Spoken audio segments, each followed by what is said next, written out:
Hi, my name is I'm a student at Liberty University, and today I'll be doing my persuasive speech for my communications 101 class.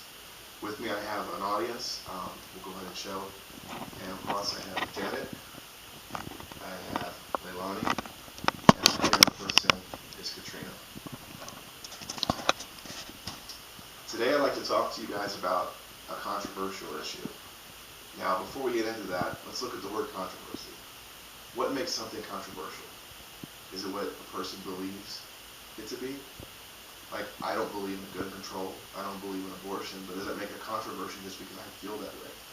I don't believe that. I believe what makes something controversial is if it goes against God and if it goes against religion. Now, recently my neighbor just planted a tree in my yard, and it makes it hard for me to breathe. Does that make it controversial because I don't like the tree there? No, it doesn't. It's just something I dislike. But if I go over to my neighbor's house and I beat them over the head, guess what I just did? I sinned. Therefore, that makes it a controversial issue. Now, what I'd like to talk to you about today is somebody that's been in the news quite often since 2009, and he's an athlete called Tim Tebow. And I know what you guys are thinking.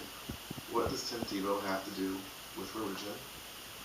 Or how does he affect religion, and how does he affect God? Well, we'll get into that. First, I'd like to just give you what I feel. I feel that Tim Tebow should not be playing football. I believe that him being a football player is not what he should be doing for many reasons. But let's think about some things that people say about Tim Tebow. Some people don't like the fact that he brings religion openly into football and discusses it openly. Some people don't like the fact that he brags about being a virgin and just wait until marriage to have sex. Some people feel that that's on topic. Other people just feel he's playing just not a good quarterback. Now, we'll get into some of those, but first I just want to give some reasons why, for physical reasons, why he should not be playing in the NFL. So, according to ESPN, here's some of his stats from his player card. He has a passer rating of 75.3, which, for a starting quarterback, is extremely low. He also has a completion percentage of 47.9%. That's less than 50% of his passes he completes. That is very poor for a starting quarterback in the NFL. This is not so bad. He's got 17 touchdowns, 9 interceptions. But yards per game is 69.2 yards per game, which is extremely low. And for reasons like this, he should not be playing football. Well, let's talk about other reasons why he should not be on the football field. I have an article here from Chris Strauss of the USA Today, where he talks about how when Tim Tebow is on a football team, it's like a traveling circus. Everywhere Tim Tebow goes, people show up. They're not there for football. They're there for religious purposes. And sometimes that bothers people. People don't want to mix their party with their religion. So he causes controversy in that avenue.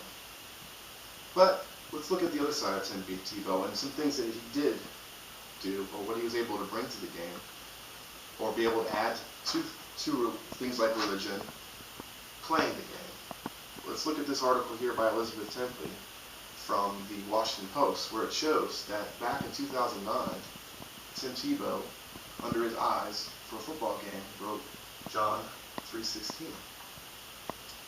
Not everybody knew what that meant. And after people saw that, and people on the broadcast for this game started talking about it, Google got bombarded with searches on what does this mean, John 3:16. So what Tim Tebow did is he opened his eyes, opened our eyes, opened other people's eyes to religion that maybe might not have in the past. Basically, he introduced a lot of people into religion. And I believe that things like this is why Tim Tebow was put on this earth. Not to play football, but to bring us the word of the Lord. And I feel strongly that the time he spends on the field on Sundays is time taken away from his true purpose. Why God put him on this planet was to inspire people. So that's why I believe strongly that he should not be on the football field. He should not participate in the games he should hang up his cleats. And instead of throwing Hail Marys on the field, he should be throwing Hail Marys in our church. I appreciate you guys joining me.